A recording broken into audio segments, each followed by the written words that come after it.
가로로 난 상처가 오. 이건 수술 자국이고 이게 이제 칼 자국입니다.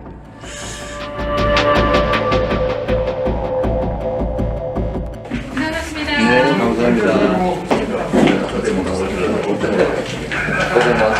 고생은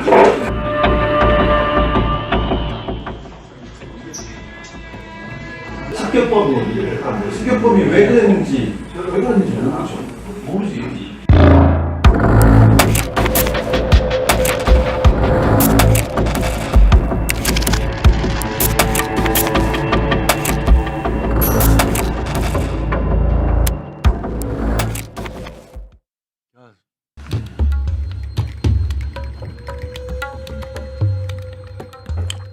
저희는 계속 갔어요. 현장에 답이 있지 않습니까?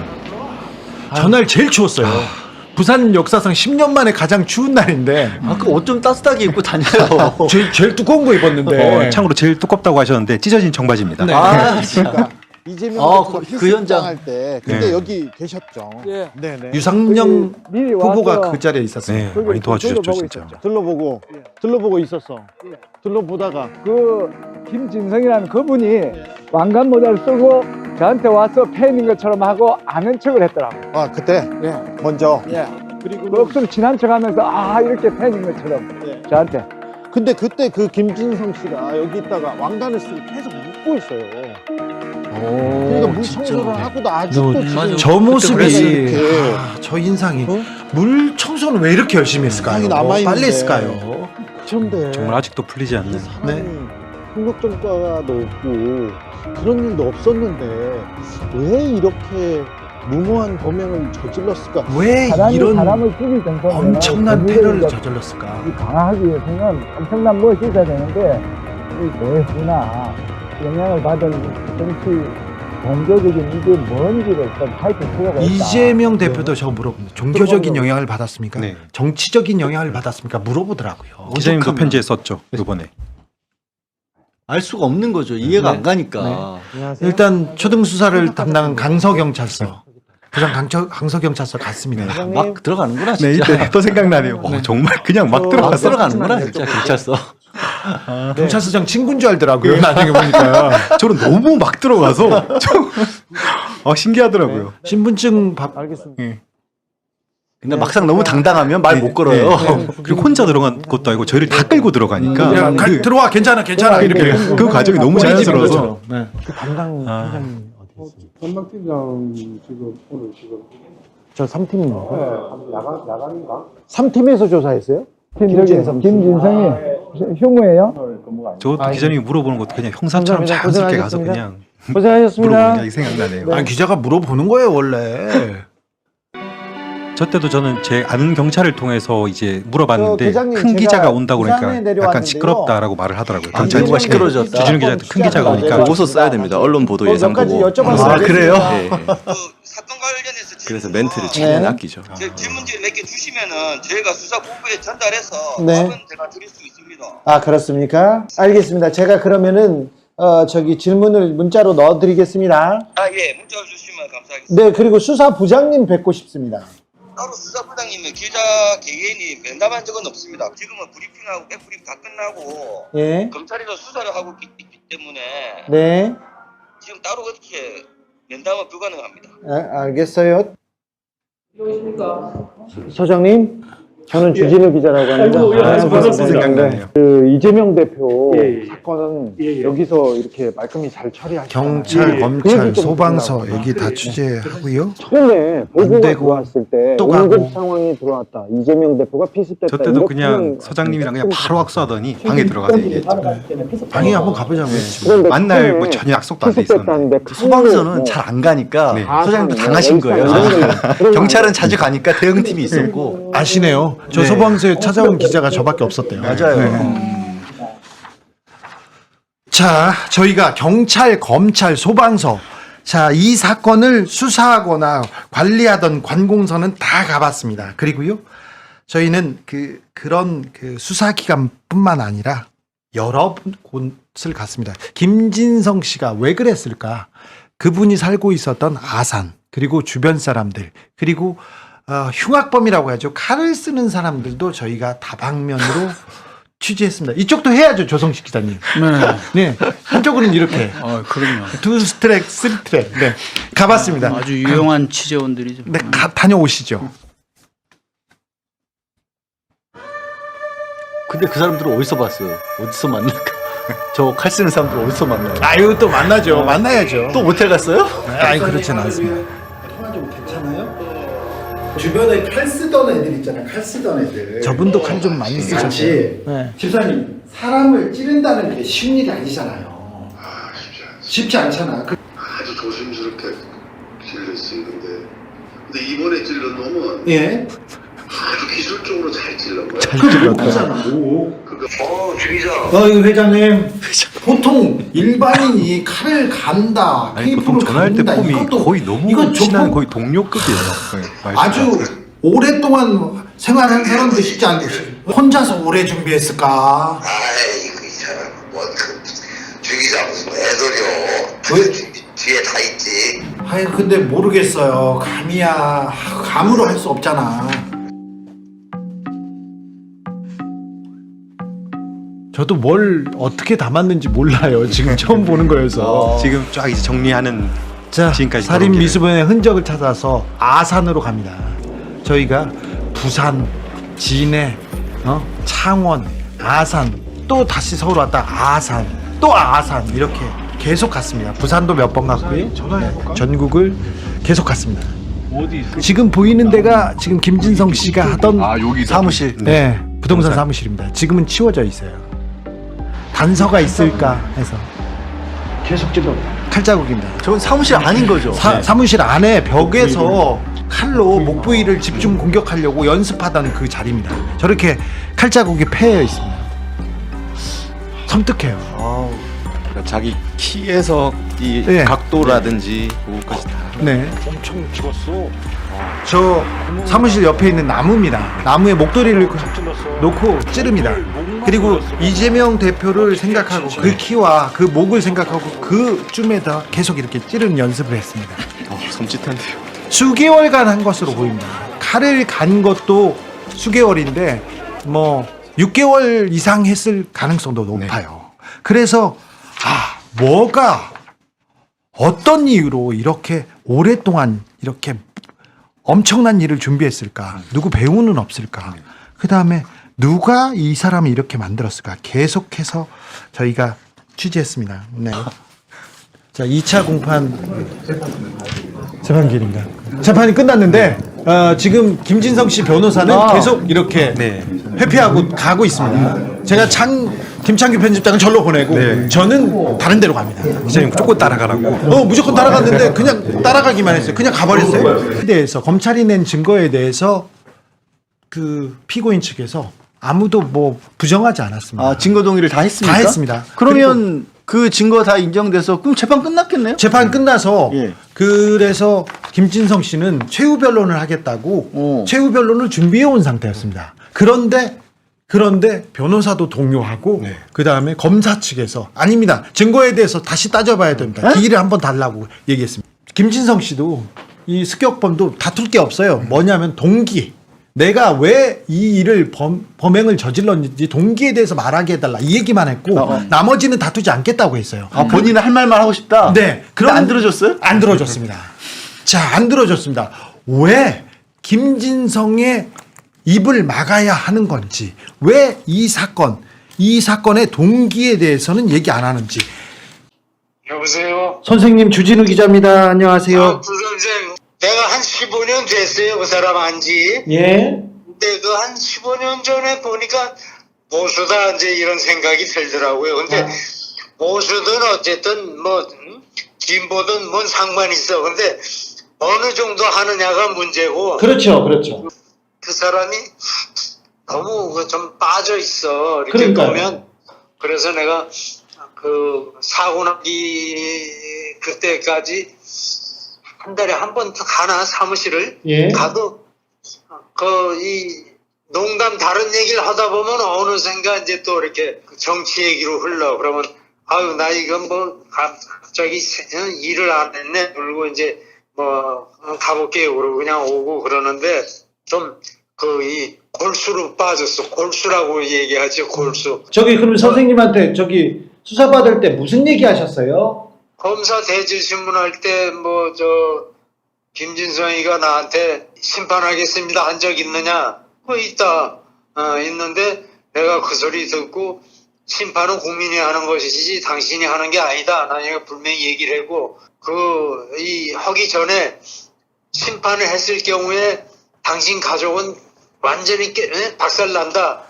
그리고 당신 자식, 손자, 학교, 직장 다닐 수 있겠느냐? 이런 거 생각해본 적이 있는가? 그랬더니 그렇게 얘기를 했지 않느냐? 이제 그랬더니 뭐 검사가 이제 맞습니까? 이제 이렇게 김진성이가 맞다고. 네. 그러니까 그러면 김진성 씨가 선생님한테 이재명을 심판하겠다, 뭔가를 저지르겠다 그 얘기는 했네요. 했어요. 근데 그게 이제 뭐냐면 진지하게 앉아서 한 얘기가 아니고. 그냥 네. 밥 먹고 와가지고 이제 이재명이를 나보고 사장님 이거 무슨 법원에서 이재명이 영장을 기각했습니다. 법원에서도 이거 처벌을 안 하면 나라도 이거 심판을 해야 되겠습니다. 이제 이런 얘기를 했어. 네, 선생님 지나가는 얘기인 줄 알고 그도 듣고 하지 마라 무슨 말도 못. 예, 생각지도 안 했어. 예. 선생님 항상 감사합니다. 김진성 씨로부터 온 편지, 그 봉투를 엽니까? 네. 개봉 자, 막두. 자, 첫 번째 편지 보겠습니다. 아니 진짜 이거 답장이 온 거네. 네, 답장이 왔습니다. 네. 자, 첫 번째 문단에서 저 바로 잡을 게 있습니다. 네.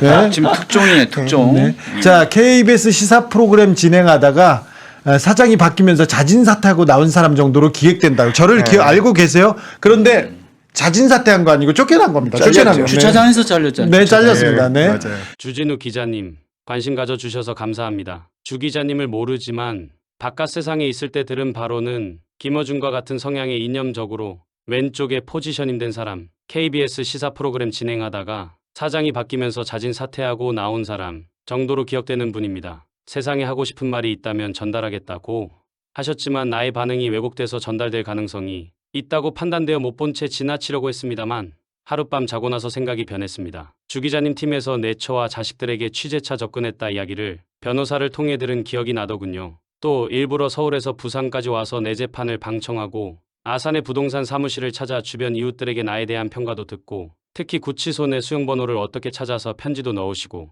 모두 잊거나 잊혀지고 있는 사건에 대하여 이렇게 열심히 취재를 이어가는 부분이 이해가지 않는 것을 넘어 흥미로웠습니다. 검찰에서 사건 발단이 가정불화와 경제적 어려움에서 출발됐다고 하나요? 경제적 어려움은 있었지만 가정불화는 없었습니다.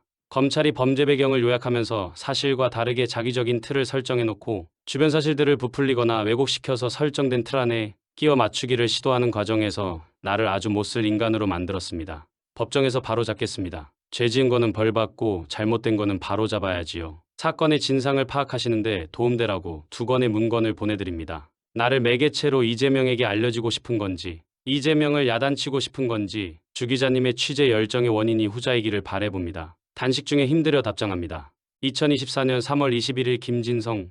아직도 심지어 무슨 일을 지금 보니까 단식하고 있었나 봐요. 단식하고 있어요. 저것도 지금 처음 알려집니다. 김진성 씨가 공개하려고 했던 그 남기는 말이 됩니다. 보겠습니다. 남기는 말. 달포전. 또 한 명의 좌익판사가 김태우 사건의 최종 유죄 판결을 확정함으로써 정의를 능멸하고 공정해야 할 법정신을 교란시켰다.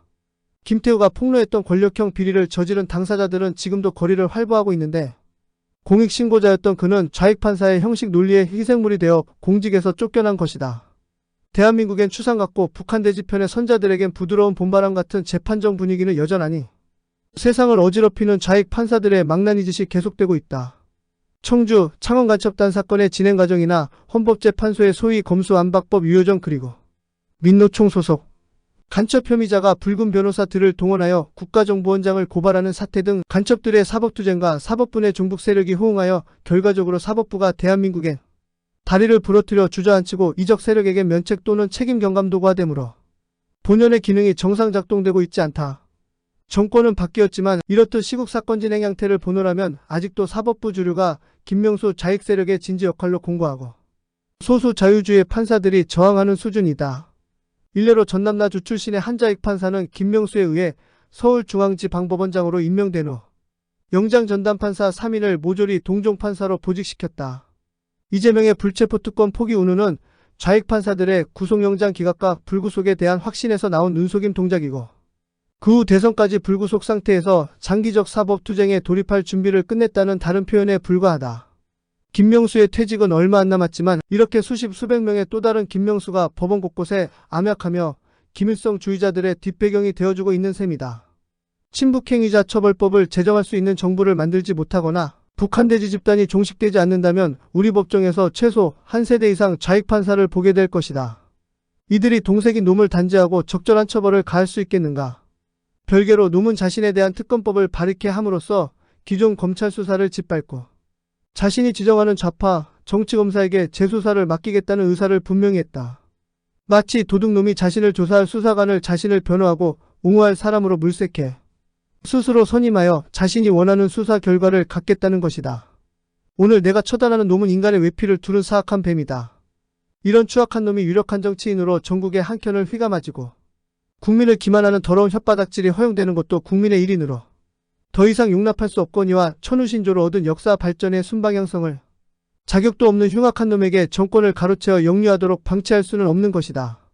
놈의 문제는 가변적인 지지율 등락 여부나 현상적인 정치공학으로 접근하기보다는 놈의 뒤에 웅크리고 있는 김일성의 망령과 정면으로 그리고 근원적이고 본격적으로 마주할 때라는 맥락에서 다뤄져야 한다. 놈이 호흡을 계속하게 된다면 무슨 방법을 동원해서라도 차기 붉은 민주당공천을 통해 자신과 같은 사악하고 국가와 국익을 배반하며 김일성 세습절대 왕조를 추종하는 종북 버러지들의 개체수를 국회 안에 수십 마리 추가 번식시키게 될 것이다. 깜빵공천 해외도피 공천이라는 말이 나올 정도로 놈의 집권 의지가 강고함에도 놈의 악마성을 바라보는 사회 분위기가 53대 47이라니 너무 한가롭고 아니한데 절망한다. 내가 딛고 있는 땅이 태평양에 떠있는 통가인가 사모아 섬인가. 이 땅은 한반도적화라는 대대로 이어온 망상으로 무장된 북한대지가 잘 배려진 다양한 핵폭탄을 흔들어대며 대한민국의 존립 여부를 묻는 전체 국민의 실존에 대한 위협이 중대하고도 명백하게 실체하는 곳이다. 더해서 푸틴의 우크라이나 침공, 습근평의 자유대만 위협이 점증하는 우려되는 국제정세 속에서 자유일본을 시대를 거슬러 궁극일본으로 치환해 적대시하는 수구 자익골통놈, 미군을 점령군이라 칭하고 방어 무기체계인 사드4 대설치도 반대하는 폐쇄적 김일성주의자, 돼지 3대 세스 왕조가 던져준 조작된 도구마를 입에 물고 공산당의 횡포로 피멍이든 한국 현대사를 세스 왕조 입장에서 반역적으로 해석하는 교조적 이적분자, 물심양면에서 자신을 살찌우고 성장시켜준 공동체의 침을 뱉는 놈, 개인적으로도 파렴치하고 추악한 삶을 이어온 놈을 옹호하고 지지하는 47%는 도대체 어느 나라 국민인가? 열거하지 않더라도 동서고금의 숱한 역사적 사건들이 북한대지의 핵보다 내부의 놈과 같은 반역 세력이 더 위협적이라는 것을 잘 알려주고 있다.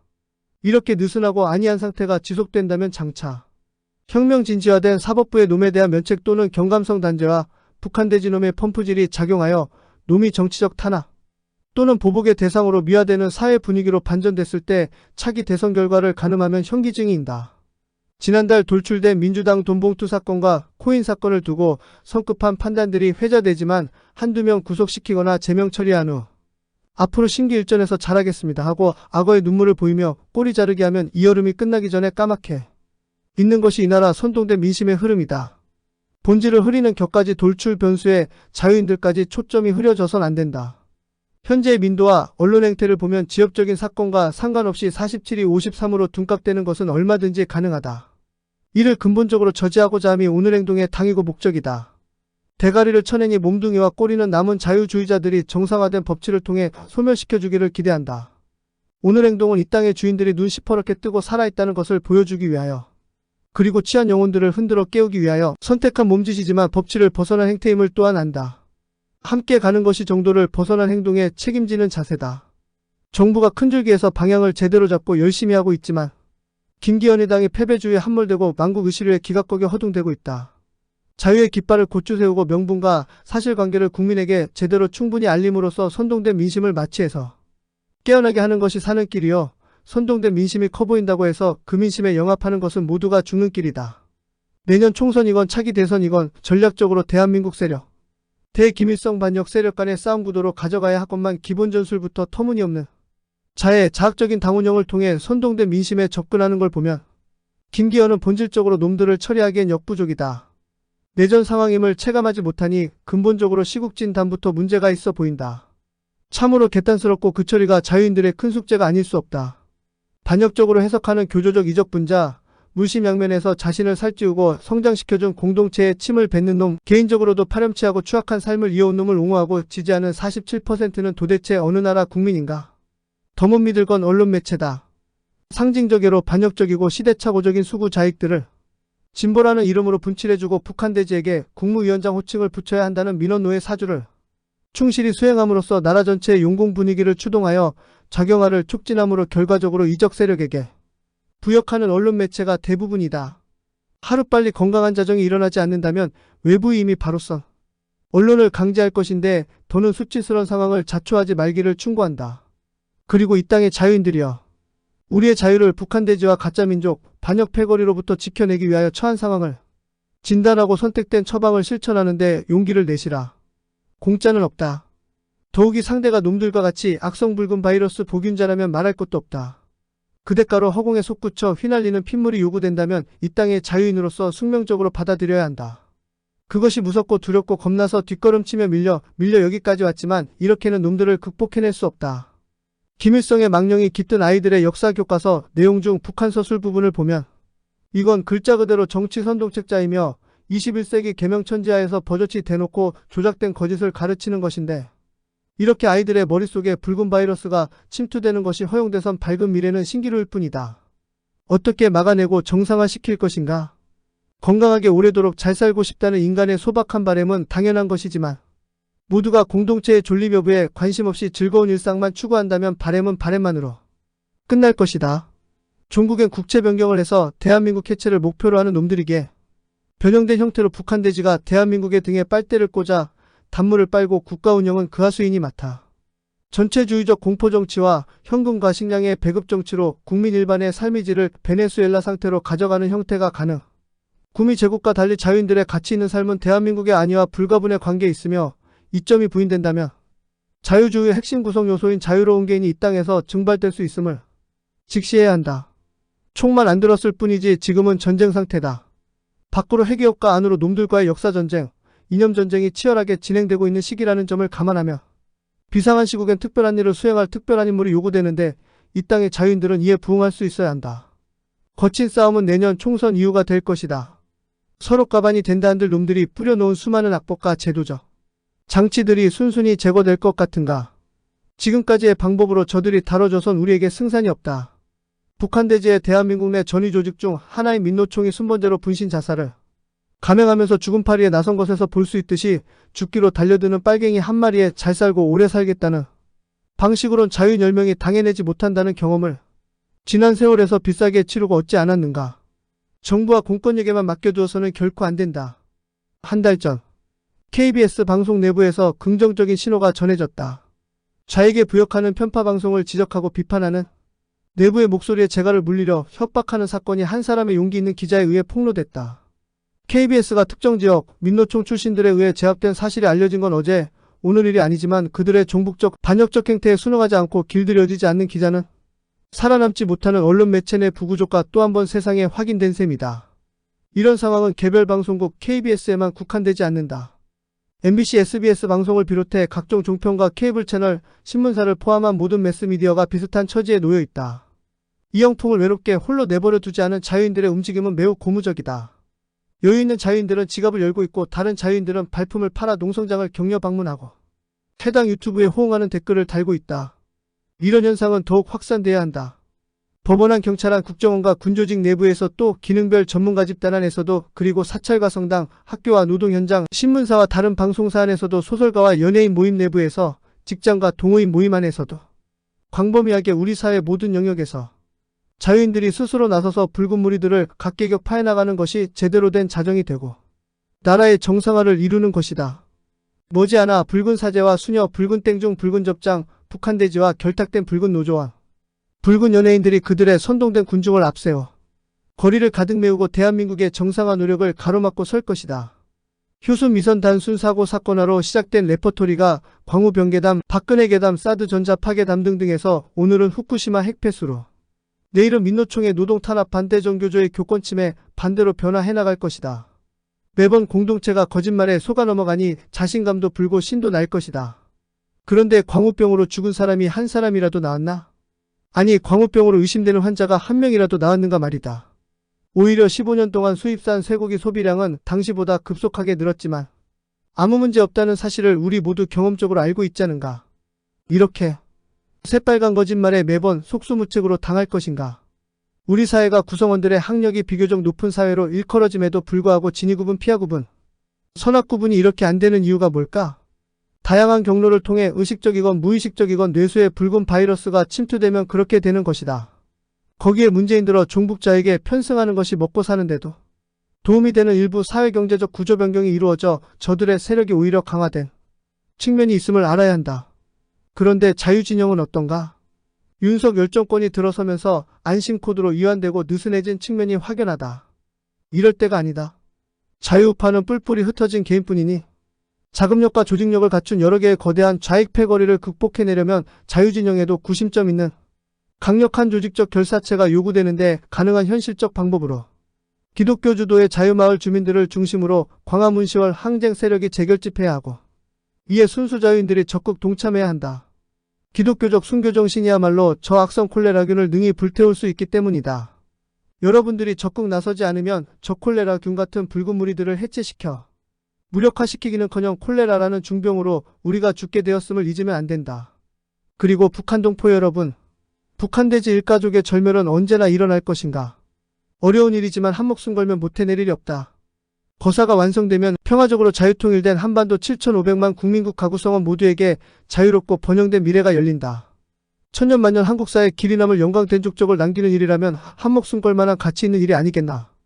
특히 살찐돼지의 주변에서 위대한 용사가 나타나길 고대한다. 이제 분만의 고통 뒤에 새로운 생명이 탄생하듯이 고통을 수반한 오늘 행동이 정상화된 세상을 만드는데 일조할 것이란 확신을 믿어 의심치 않고 떠난다. 대한민국 만세. 23년 6월 김진성. 집중하시고 자 이제 편지를 읽을 시간입니다. 두 번째 남기는 말 보겠습니다. 첫눈치고는 제법 내린 지도 열흘이 넘었다. 지난 6, 7월 부산 서울 인천 등지에서 붉은당 패거리들이 주관하는 후쿠시마 처리 수집회에서 놈에 대한 근접에 실패 후 시간이 흘렀다. 붉은 패거리 집단이 수개월 진행시켜온 일체의 정치적 패륜 행위 한가운데 놈이 존재하고 놈의 방탄에 직간접으로 수렴됨으로써 처단 이유는 늘어나고 명분은 강화되었다.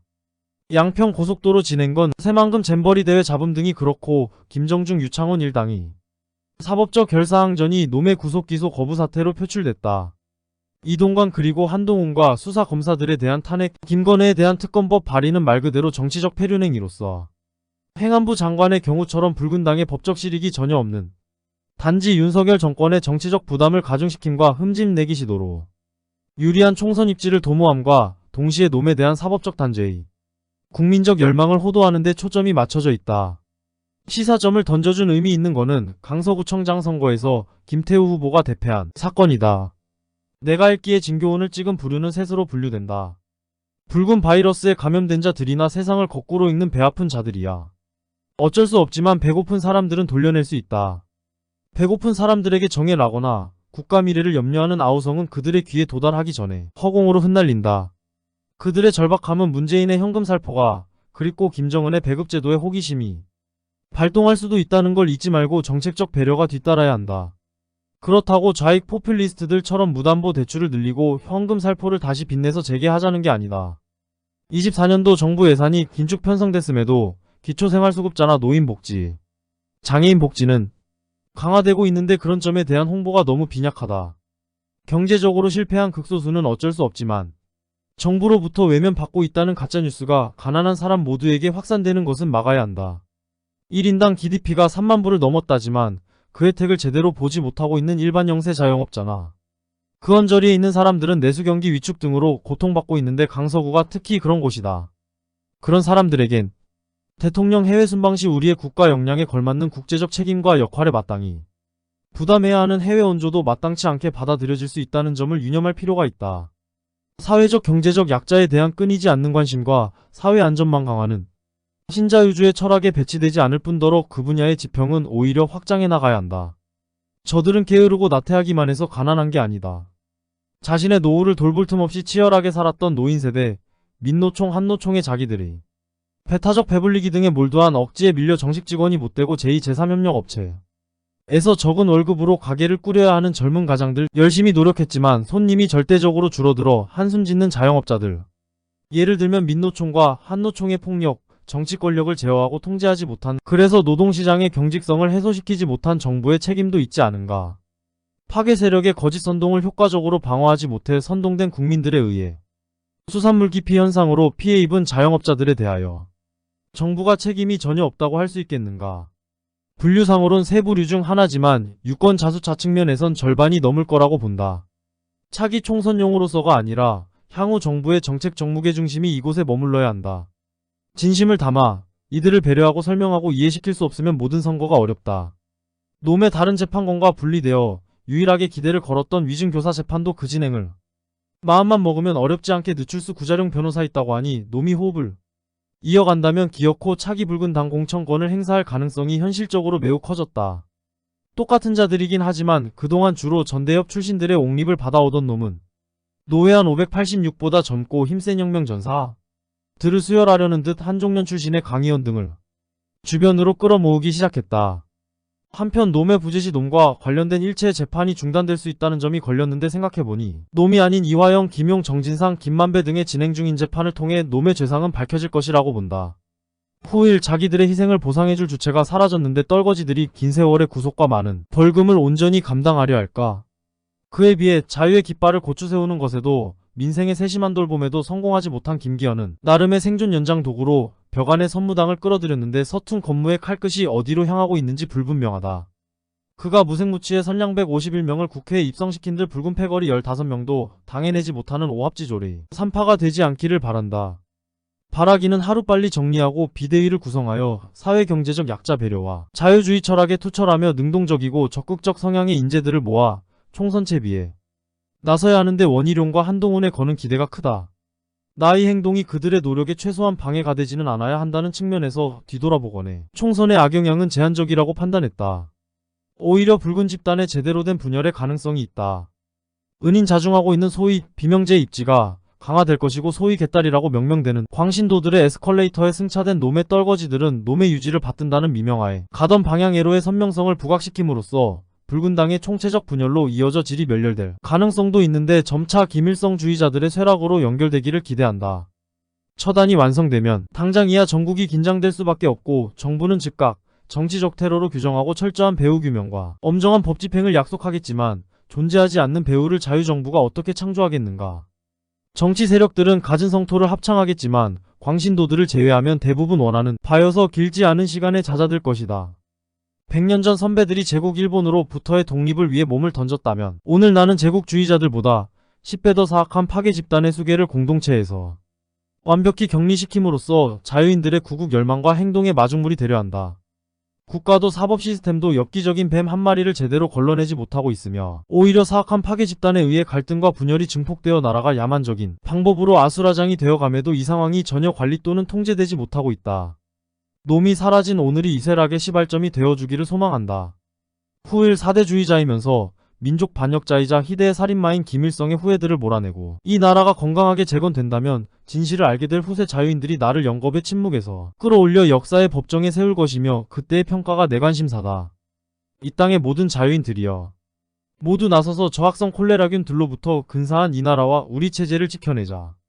2023년 11월 30일 이렇게 강조하는데 100년 전 선배들이 제국 일본으로부터 독립을 위해 몸을 던졌다면 오늘 나는 제국주의자들보다 10배 더 사악한 파괴 집단 수괴를 공동체에서 완벽히 격리시킴으로써 자유인들의 구국 열망과 행동의 마중물이 되려 한다. 자, 김진성 씨의 두 번째 남기는 말 중에 매우 중요한 부분 한 부분만 짚어보고 가겠습니다. 한두 부분만. 붉은 패거리 집단이 수개월째 진행해온 일체의 정치적 패륜행위 한가운데 놈이 존재하고 놈의 방탄에 직간접적으로 수렴됨으로써 처단 이유는 늘어나고 명분은 강화됐다. 계속해서 이재명 대표를 처단해야 된다. 그 얘기를 계속 반복합니다. 그런데 자기가 이런 일을 치르는 이유가 치르는 이유가 처단이 완성되어야 전국이 긴장되고 그 다음에 잦아들지만 그 다음에 이런 구국 열망의 행동에 마중물이 될 거다. 내가 움직여야 마중물이 되고 다 들고 일어나서 이 후대에 나를 평가해 줄 것이다. 이렇게 얘기하고 있어요. 확신범입니다. 아까 저기 있었는데 지금 이 사람이 계속 보면 지금 이제 민주당을 거의 이제 종북 세력하고 동일시하고 있잖아요. 그렇죠. 그러면 이게 지금 한동훈, 윤석열 대통령이 계속 떠드는 네. 그거랑 맥락이 이제 닿는 거잖아요. 네. 그래서 이게 다 한 뿌리다. 지금 우리가 이제 태극기 집회 현장에서 나오는 얘기를 하지만 그래서 결국은 이 사람이 행동은 이 사람이 지금 한 거지만 이 사람의 사상, 뭐 논리, 그 다음에 이런 어떤 그 대립 구도 뭐 이런 것들이 다 연결이 돼 있다. 자, 김진성이 남기는 말만 보더라도 지금 명확합니다. 정치적 신념에 의해서 자기는 국힘 출신의 태극기 부대원이다. 근데 내가 신념이 있어서 이 사람을 암살 시도하려고 한다. 암살하고 하자 한다. 선거에 영향을 미치려 정치적 이유로. 이게 명확한데 왜 이 부분에 대해서 김진성이 이런 의도로 이런 무지막지한 정치 테러를 저질렀다. 이 얘기를 왜 경찰에서 못 하는 거죠? 안 하는 거죠? 왜 검찰에서 안 하는 거죠? 이 김진성 씨는 자기 얘기를 하고 싶어 해요. 그런데 왜 변호인이 왜 공개하라는데 공개를 안 할까요? 김진성 씨 변호사한테 좀 물어봤습니다. 잠깐 보고 갈게요. 그리고 최후 진설 보여줘요. 네. 오늘 보여줘. 오늘 보여줍니다.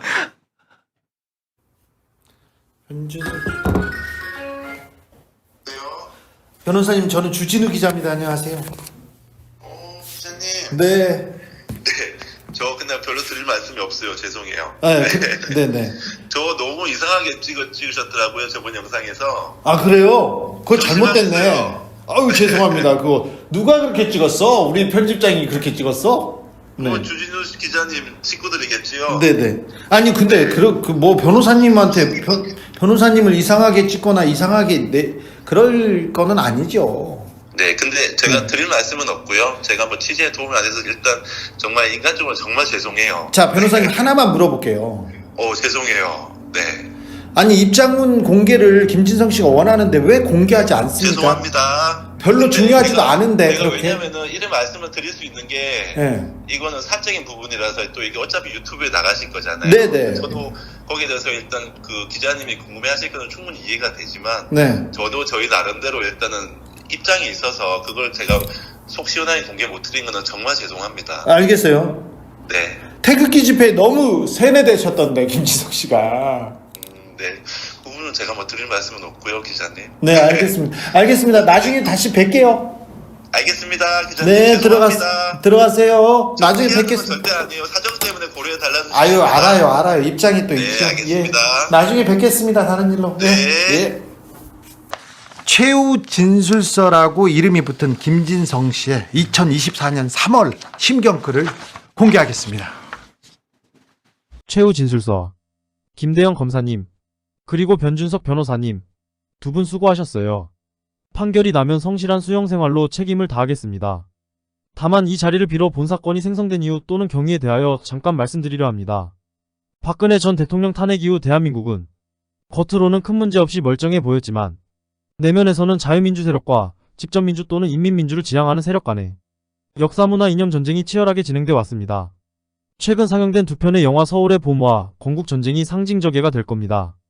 관객 1천만 명을 넘겼다는 상업 영화 서울의 봄은 배우 선정에서부터 디테일 곳곳에 도사리고 있는 조작의 편린들까지 감성적 젊은이들에게 진실처럼 받아들여지고 있는 반면에 위대한 선각자를 사실 그대로 표현한 건국 전쟁은 아직 왜소하지만 거짓은 언젠가 무너져 내리고 진실은 스스로 우뚝 선다는 걸 입증해내는 정의로운 작업에 사법부도 본격적으로 동참할 때가 됐다고 생각합니다. 뒤돌아보면 김종필, 정몽준, 김대엽, 서론 같은 사람들이 나타나 자유민주 세력 입장에선 질 수 없는 대통령 선거를 야합과 조작 거짓말로 김대중 노무현 정부를 탄생시킨 이래 그저파들에게 언론과 문화 헤게모니를 탈취당한 이후의 대선 결과는 이명박 정동영 532만 표차, 박근혜 문재인 108만 표차, 윤석열 이재명 25만 표차로 그 차이가 공포스러우리만치 급격하게 축소되었습니다. 이런 정치적 쓰나미 현상이 우리 노인들의 자연적인 강소만으로 설명이 되나요? 만약 차기 대선에서 한 번 더 정권을 빼앗기게 되면 문재인 때와는 질과 양 모두에서 상당히 다른, 즉 광범위하고도 입체적이고 다층적이며 불가역적인 변화가 예상됐어요.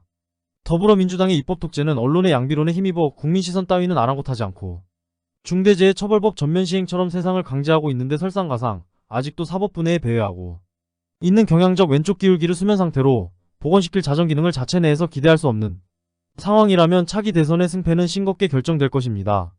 싱겁게 결정된다는 의미는 대한민국이 부정되고 파괴되는 것이 저항다운 저항 한 번 없이 합법적이고 평화적으로 그리고 자연스럽게 시작될 거라는 뜻입니다. 어떠하는 이 거대한 흐름을 저지하고 싶은 안간힘이 제 사건의 본질입니다.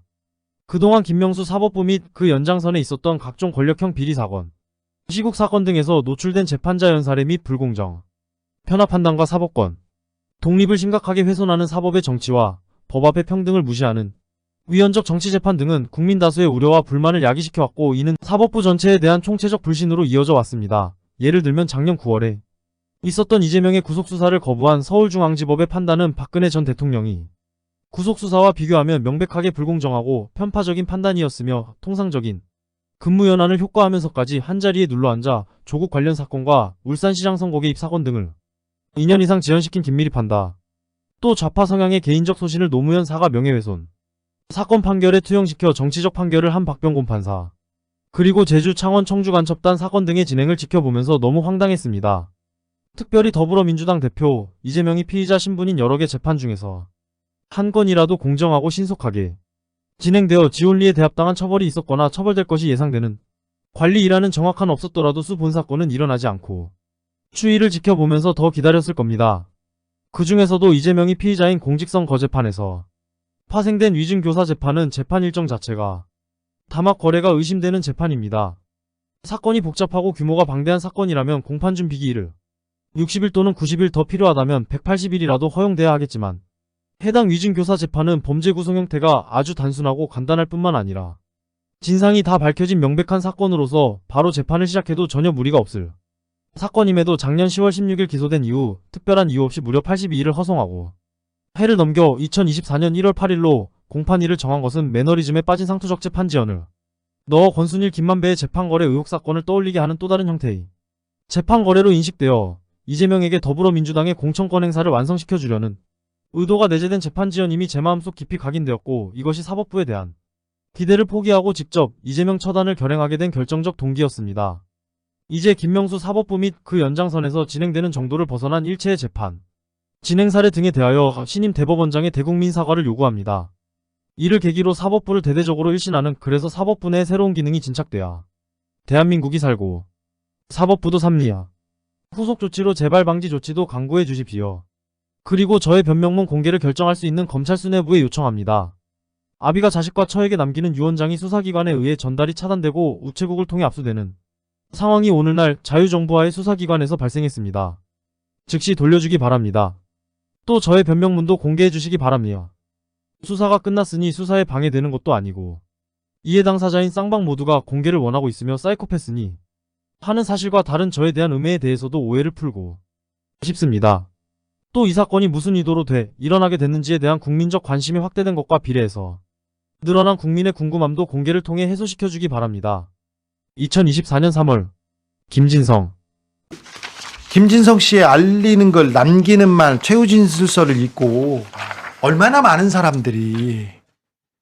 얼마나 많은 사람들이 극단적인 생각에 이렇게 심취해서 이렇게 이상한 생각을 하고 있을까. 본인이 그 지금 편지 안에는 이렇게 쓰고 있어요. 본인이 일으킨 혼란이 일부 광신도들 외에는 대다수의 사람들은 이걸 받아들일 거기 때문에, 그러니까 이 말은 뭐냐면 거꾸로 우리랑 지금 여기 있는 사람들과 거꾸로 생각하고 있는 거예요.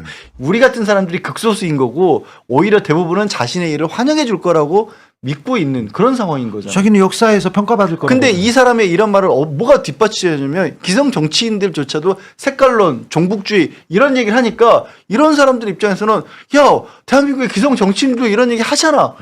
내가 뭐가 다를 거야. 이렇게 생각할 수 있잖아요. 똑같은 얘기입니다. 좀 점잖을 뿐입니다. 윤석열 대통령의 얘기, 한동훈 비대위원장의 얘기, 그리고 정광훈 목사의 얘기, 김진성 씨의 얘기 잘 보세요. 말이 거칠고 행동이 지금 들어가서 그렇지 맥락은 비슷해요. 자유 세력이 자유 대한민국을 북한의 종북 세력한테 뺏기겠습니까? 이 얘기 누가 했습니까? 한동훈 위원장이 했어요. 누가 했어요? 윤석열 대통령이 했어요. 똑같은 얘기를 김진성이 하는 겁니다. 이거를 지적하는 걸 막고 싶었던 게 아닌가 싶은 거죠. 이 지적이 나오는 거를 막고 싶었겠죠, 누군가는. 그렇죠. 예. 그래서 경찰이 막았고 검찰이 막았어요. 왜 변호인단까지 막았는지는 그건 전 이해가 안 됩니다. 자, 너무 좀 어마어마한 이야기인데 우리가 사는 대한민국의 현 주소이기도 합니다. 자, 자유마을이 뭘지, 자유가 뭐지, 저들이 왜 이렇게 자유를 외치는지. 저 시월항쟁은 또 뭐예요? 자, 자유마을에 대해서 저희가 좀 분석해 봤습니다. 자, 볼까요?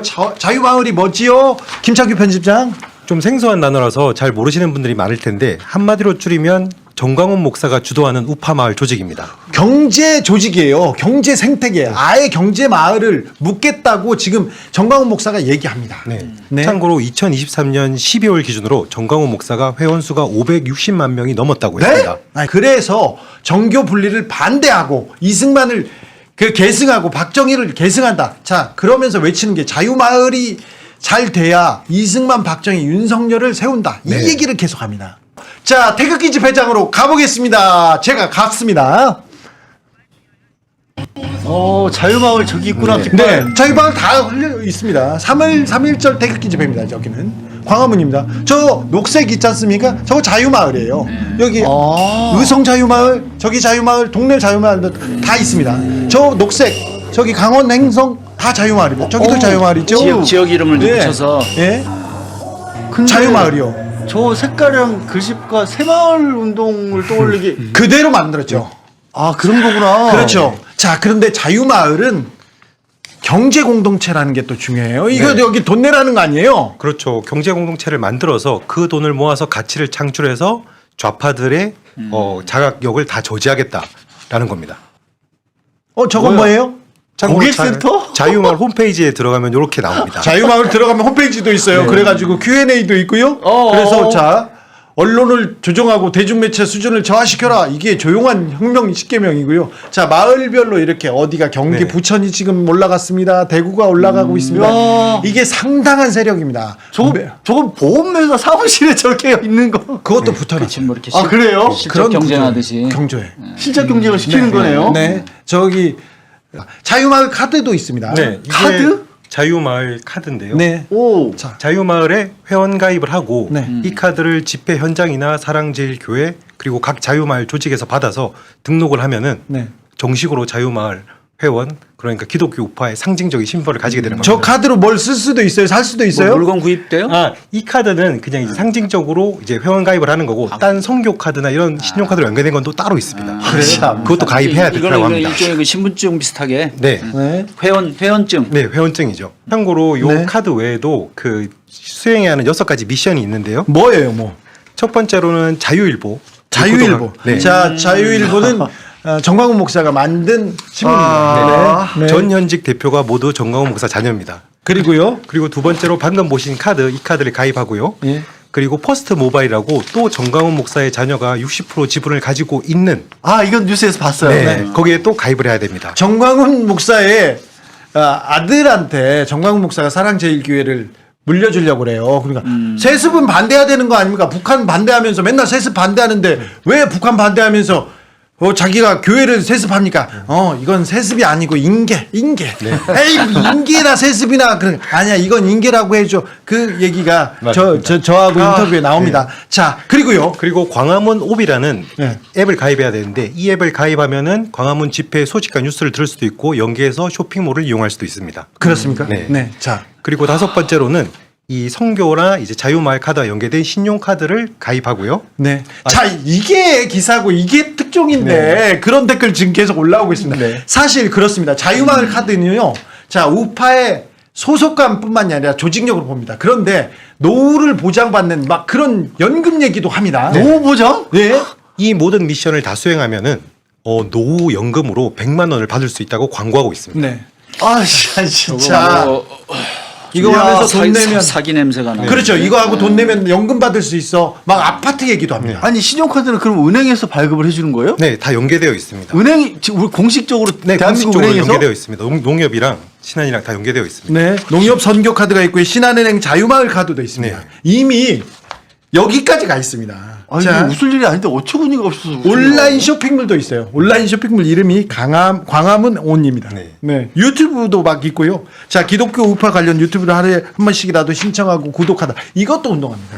지금 여러분들이 자유마을 카드 번호 3가지인데 제1로부터 나가는 카드 요거는 6개 다 가입한 사람들이야. 이 사람들한테는 바로 돈이 나가요. 이제 머지않아서 아무것도 가입 안 한 사람도 자유마을 카드에 가입만 하면 돼. 이래서 이 카드가 1000만 장이 한 달 안에 다 발급이 돼야 돼. 종신토록 죽을 때까지 한 달에 100만 원씩 종신연금을 우리가 주기로 공약을 세웠습니다. 또 25평 아파트 방 3개짜리 국가가 2억 5천만 저금리로 대출해주면 전 국민에게 다 전체를 줄 수 있다는 것이 건설 회사를 통하여 황장수 소장님이 다 조사를 해서 이 원가 땅값 더하기 건축비 더하기 다 해서 입증된 것이기 때문에 25평 아파트 방 3개짜리 그거 하나 타시려면 꼭 오시기를 바라고 일생 종신연금 부부간에 가입하면 200만 원 그 타시려면 가입하시길 바라고 그래서 이것은 인류사적인 혁명입니다. 혁명. 아니 편집장님 저 카드 가입하는 사람도 있어요 그러면? 카드가 물량이 모자라서 이제 아예 찍어내서 랜덤으로 발급하는 수준까지 왔습니다. 그래요. 모자라요. 네. 더러 받고 싶어서 저 카드. 네. 집회 현장에서도 막 돌립니다. 그리고요. 국민의힘이나 그리고 보수당에 당원으로도 가입합니다. 그래서 정치적인 영향력이 그렇게 센 겁니다. 정광훈 목사가. 아니 그래서 국민의힘에서 계속해서 선거 때마다 가서 인사하는 겁니다. 뒤에서 전화하고. 아니 저 언론에서는 그 뭐 민주당 지지자들 보고 맨날 강성 지지자니 뭐라고 하는데 비교할 수 없을 정도잖아 저 정도면. 이거는 거의 뭐라고 해야 되나? 강성이라뇨. 그런 단어로 표현하기 안 되는 거죠. 지금 이거는. 습격범 보세요. 저 얘기를 듣고 이렇게 된 거 아닙니까? 자, 그리고 10월 항쟁은 뭐냐면요. 검찰에서 보수 우파를 결집시킨다고 집회를 했습니다. 그때 많이 모였어요. 근데 그걸 항쟁이다. 10월 항쟁이다. 10월 혁명이다. 그렇게 계속합니다. 그러면서 계속 얘기합니다. 정광훈 목사 10월 항쟁. 10월 항쟁으로 가야 된다. 호소한다. 그리고 계속 얘기합니다. 나경원 의원을 비롯한 국민의힘 의원들이 다 그 얘기를 합니다. 네? 자, 신문기사 좀 보여주세요. 정광훈 목사 나온 거 있습니까? 정광훈 목사 찾은 거? 네. 단장의 호소? 네. 12.25 항쟁이라고 합니다. 자, 아까 그분도 10월 항쟁, 계속해서 10월 혁명 얘기합니다. 그리고 참고로 이 표현은 김진태 의원이 그날 연단에 올라가서 만든 표현입니다. 자, 이건 10월 항쟁이다. 4.19 60보다 더 많다. 광화문 집회에 많이 모였어요. 그러니까 계속 항쟁이다. 혁명이다. 10월 항쟁식으로 우리가 다 모여야 된다. 돈을 내야 된다. 공동으로 결사체를 만들어야 된다. 맞불 집회라고 했던 거를 그때 10월 항쟁을 촛불 집회보다 많다라 그래서 저걸 10월 항쟁이라고 한 거예요. 상징적인 집회죠. 그때 한 게 문재인 하야 조국 퇴진입니다. 그렇죠. 나경원 광화문 집회는 10월 항쟁.